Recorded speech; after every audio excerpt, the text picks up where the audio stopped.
Magandang gabi, pambungad sa ating newscast. Binawi na ng Kamara ang contempt order laban sa hinihinalang illegal Pogo key players na sina ex-Mamban Mayor Alice Guo at Cassandra Ong. Pero si Guo hindi pa rin makakalabas mula sa Pasig City Jail. May balitang A to Z, si Kim Salinas. Sa loob ng airport. Walang sumalubong po. Binawi na ang contempt order para kay Alice Guo at Cassandra Ong kagabi sa ika-13 hearing ng Kamara ukol sa illegal na Pogo. Pero mananatili pa rin si Guo sa Pasig City Jail. Hindi pa rin siya mapapakawalan kasi yung lifting naman na yun is for yung contempt na nilabas ng Congress.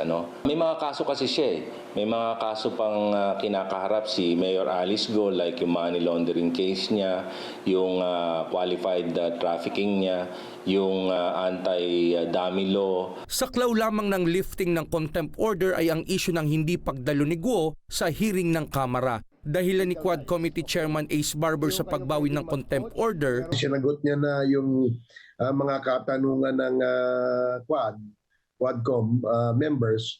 At although some of us or most of us are not satisfied with their answers, we feel na parang mahirapan pa tayong mapiga pa yung mga ibang impormasyon sa kanya. Si Cassandra Lee Ong naman ay makalalabas na mula sa Correctional Institution for Women sa Mandaluyong dahil wala pa namang kasong na isasampa laban sa kanya. Merong signs ng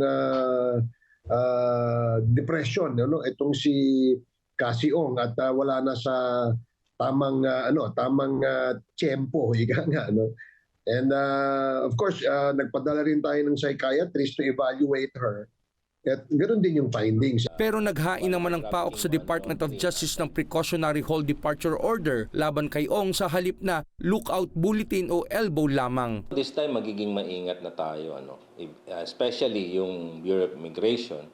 Dahil nga nangyari na yung nakalabas sila despite na may mga ilbo. Kasi ang ilbo naman is just imo-monitor lang kung nasaan sila but not necessarily to prevent them from getting out of the country. Matatanda ang una ng nakalabas ng bansa si Ong at naaresto sa Indonesia kasama ang kapatid ni Guo na si Sheila bago na deport sa Pilipinas noong Agosto.